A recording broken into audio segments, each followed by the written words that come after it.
renewable energy appears to have taken a major step towards becoming as economically viable as fossil fuels.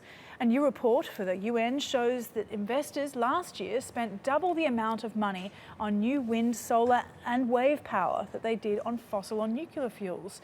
The money spent on renewable energy last year was a record $286 billion, and most of that came from developing countries. China accounted for 2/3 of the investment in renewables. The US also boosted spending on clean power, but Europe trimmed back its investments to less than half that of China's.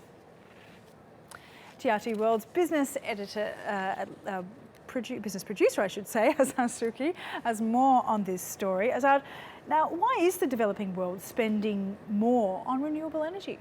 Yeah, well, major parts of the developing world are also facing major pollution problems.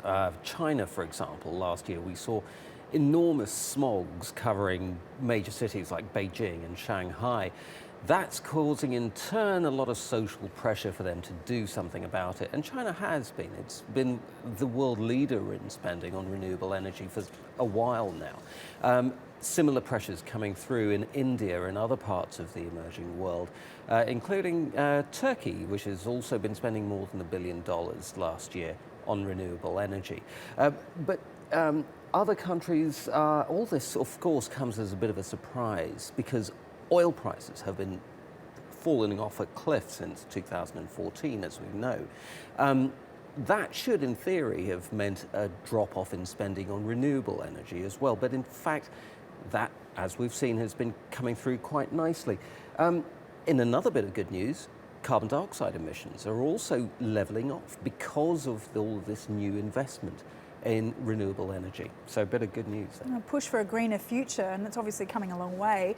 But what is going to stop it from perhaps taking over fossil fuels at this stage? Yeah, this is the key question. It's about evening off the peaks and the troughs that you get in the production of electricity. When you start up a coal or oil-fired power plant, it's on, it's all the time. But the sun goes up and down.